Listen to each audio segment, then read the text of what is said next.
I'm here with Konrad. We just did a podcast on sales management, growth operating, serious and podcast. Yeah, serious, like right now we have to. Right now we can be ourselves. Yeah, you know? we're gonna roast the Time industry to a take little the bit. mask off. Konrad's here in Colombia, which is epic. If you guys don't watch the other podcasts, and just to hype you up a bit, Konrad's been closing or been in the industry as a sales manager now for about 5 years, maybe a little bit longer. So we got into this about the same time. Yeah, we met in a training program.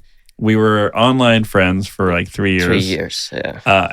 And then we met for in person for the first time, maybe like 6 months ago, if that. Yeah, on a SalesCon this year. At SalesCon, and we just hit it off. It just felt like I was like, I've known you for a lifetime. Yeah, dude. I mean, like, it's good to meet people online, but nothing beats people in person. It's like, it's a completely different experience. Yeah. It's amazing, man. It's good to have you here in Colombia. It's good to be in Colombia. It's a good time here. It's a good time. I can see why there's so many people here.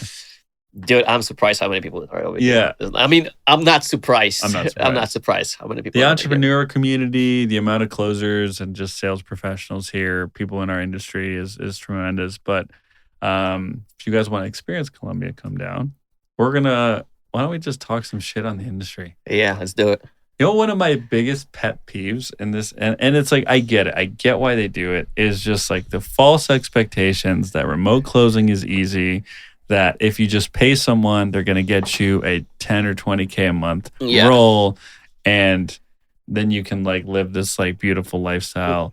I mean, you can live a beautiful lifestyle. I mean, we are sitting in Colombia, just shooting the shit right now. But like, how much work actually, you had to put at the very beginning. In the beginning. Yeah, like to find yourself in this place. Most people won't make it for the first year. The attrition. 90% of the people who are coming to this space, like with the amount of the people that is coming to this space on a daily basis, like with so many sales coaches, like right now popping like on every single corner of the internet. Like me.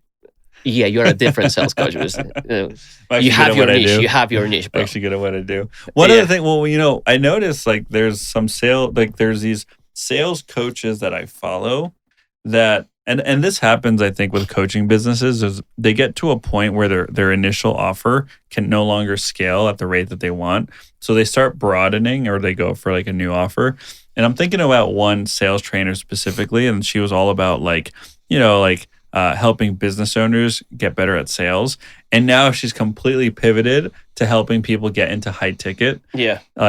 And that sale, I don't want to say it's easier, because it does require work. Yeah. I mean, look, like, I don't have anything against, the sales training, just having an offer, helping people to get into the high ticket space.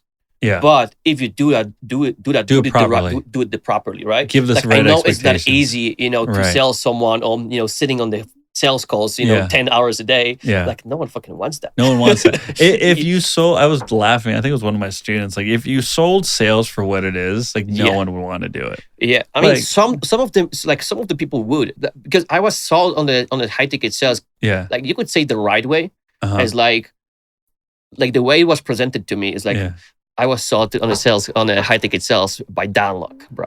No way. By downlock, yeah. You're aging yourself. Yeah, I was so old. No way.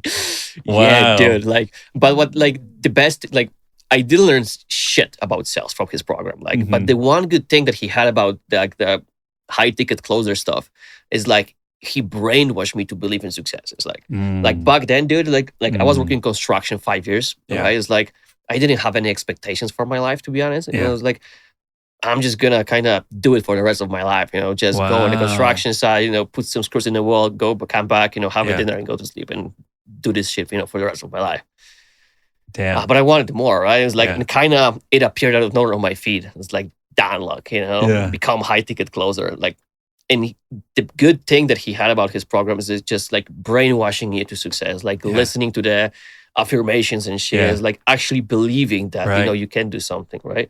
But again, this is the only thing that I learned from his program. Well, I mean, there's going to be programs that are massively transformational and some that aren't. But it's so long. I've learned this because I've had coaches and programs that didn't really have massive ROI. Yeah. But now I realize that there's always a golden nugget I've been able to take. And at the time, it might not seem significant. But overall, your ability to amplify that, if you actually put it into practice, I think it's always. How did you get into the high ticket space? So, dude, I was in construction as well, landscaping actually. Okay. I moved to California because I'd left a corporate job, and I was just like, I want to make it on my own. I want to start my own business. I'm just like, I want to put myself in a place that I love living because I grew up in like Connecticut, in a little suburb neighborhood over there. And I just had this excitement. I want to be somewhere. I want to make it. I get there, and the only gig I can pick up is like this landscaping gig. I grew up doing landscaping, fucking $13.50 an hour out in the desert. Like the day I quit was because like I almost got bit by a rattlesnake. Oh shit! It's like all coiled up, and I'm like, dude, fucking $400 a week for this? Fuck this.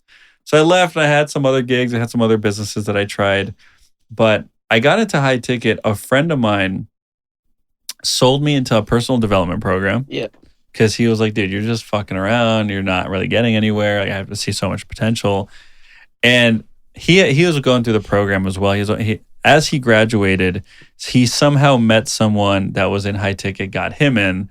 So as I graduated, they brought me on as a setter, as a DM setter. And at the time, I was like sleeping out of my van. Like I was like, wait, you guys like work remote? You just, what do you do? Like you just help people start businesses?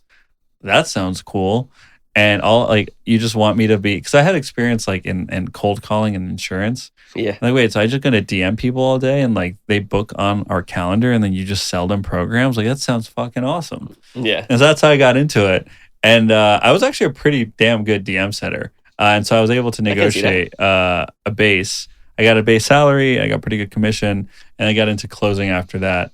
And I got pretty quickly to 8, 10, 12K a month just because I had done a lot of like personal development and like mindset work. Yeah.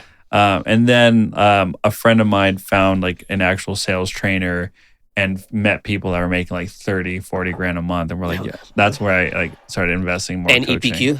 Yeah, and EPQ was one of my first programs because I just wasn't exposed to like that level of income beforehand. Yeah. At least I'm not in sales. Dude, my first the actual sales program was Cold Gordon.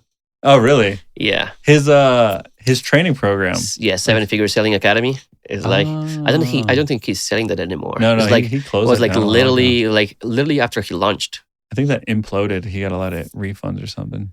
I mean, they have been doing a lot of money from that thing. Yeah. It's like, yeah. Well, he transitioned it into something else. I mean, I don't know. I think right now, like the sales program is a support for his 7-figure sales team accelerator or something like that. It's like, but I mean, it's like his process, man, is like it's too complicated for me. It's It's like so many different syntaxes, you know. It's like questions. Like I like sales, but like I don't like sales being that complicated. Right. I like to keep it simple, bro. Yeah, yeah. You can make a lot of money just keeping it simple, stupid. Yeah.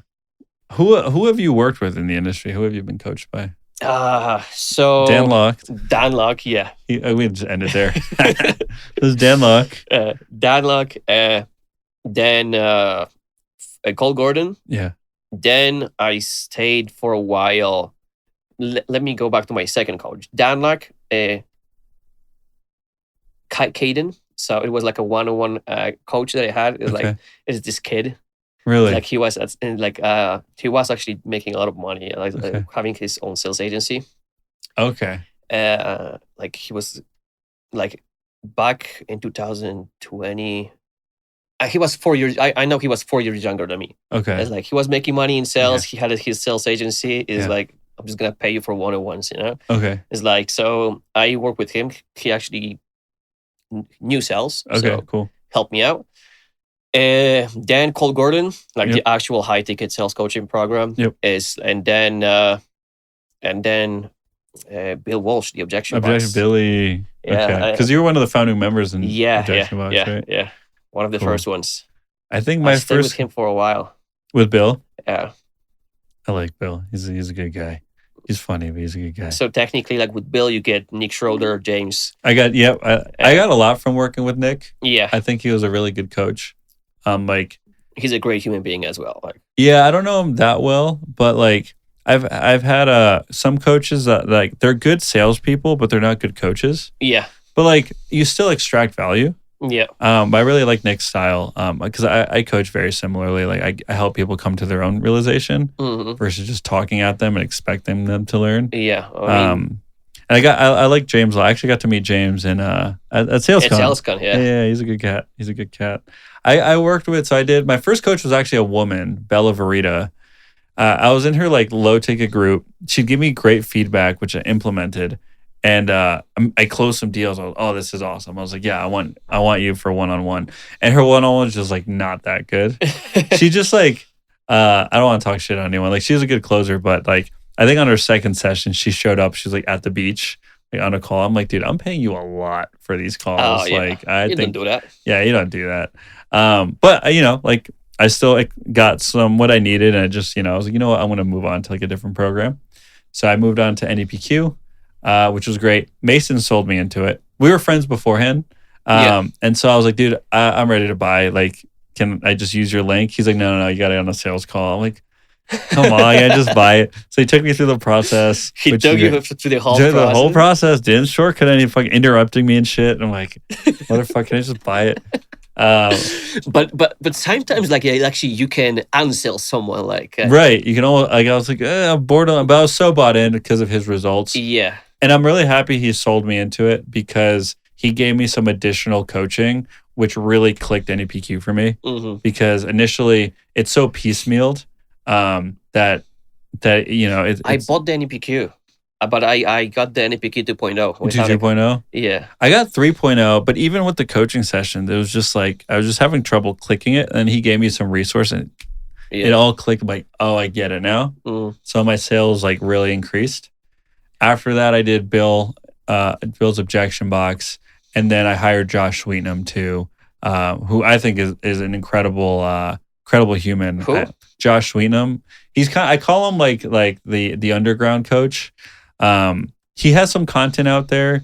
He's had a few 100K months at I think it was at Sales Sniper. And he's coached a bunch of guys like what's his name?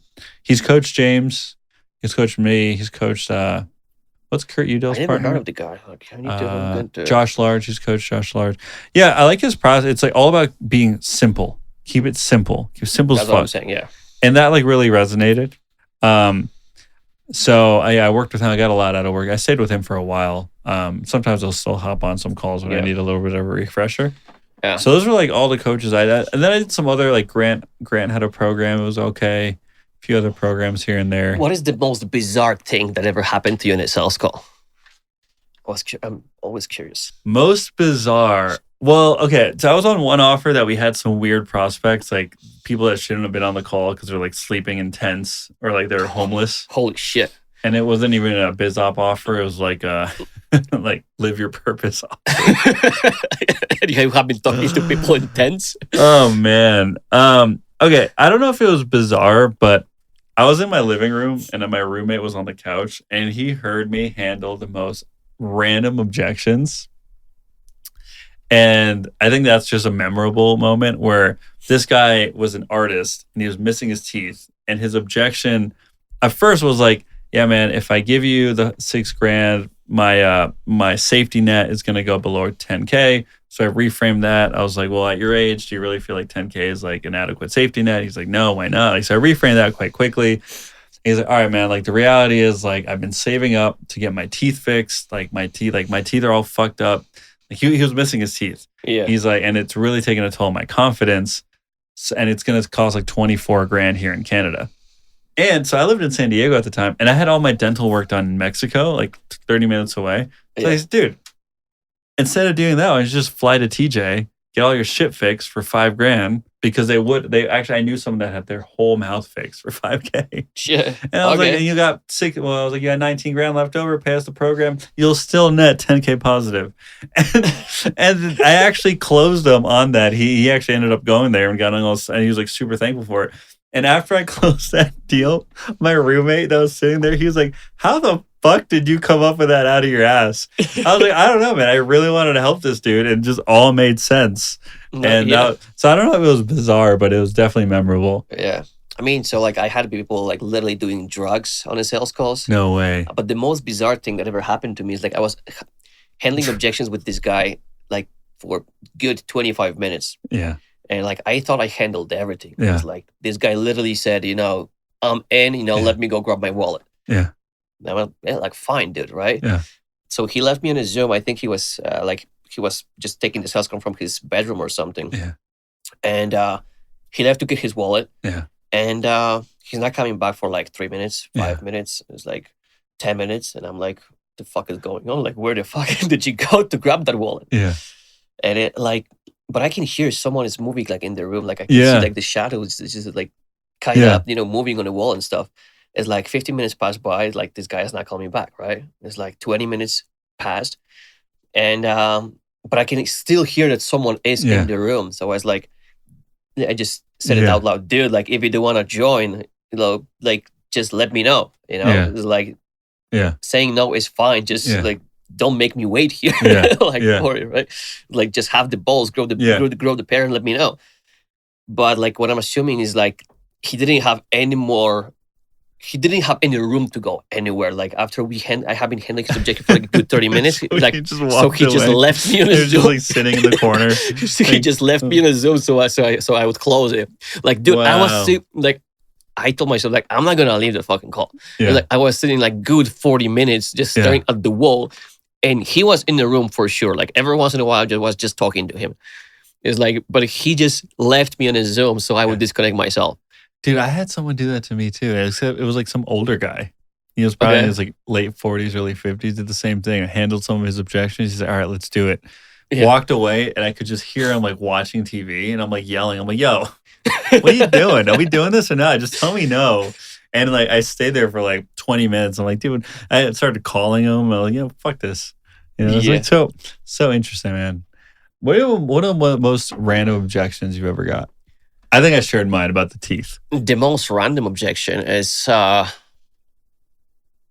like literally like I'm not gonna do this because I'm gonna get deported. Jeez. Yeah.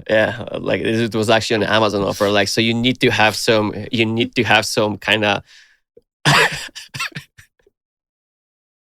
That's so like and dude, like I thought I handled it. Yeah. But it was like how'd you handle that? Like because like to start an Amazon business, like you literally need to have some paperwork in place, right? It's like so this guy didn't have any, but I was just like, hey, do you have any friends, family, that can help me open this door? Like just run it under them. It was like, yeah, I can, do this with this guy and that guy and that's like, but I'm gonna open my bank account, I'm gonna be making my own money and stuff like that. And I was like, yeah, that shows the resourcefulness, right? It's like, so, let's get you in. You have, this guy, he's going to help you open the Amazon Seller account. We're going to keep you completely separate from the business. But at the end of the day, you're just going to be collecting the checks. Like, you're going to be paying we're going to open the LLC and all of that with his name. It's like, dude, yeah, right? And he paid. But it's like 2 days later, it's like, he kind of flaked, and like, dude, like this is the kind of objection like I didn't know if I want to be handling, right? Because like if I'm gonna handle his objection, he's gonna start a business, but somehow they're gonna kind of tie him back to the business, and he's gonna actually get deported. Yeah. All right, man. Well, it's good having you on. We'll see what this looks like when it comes out. Thanks for being here. Cheers. See you guys next time. Cafes for closers. Boom.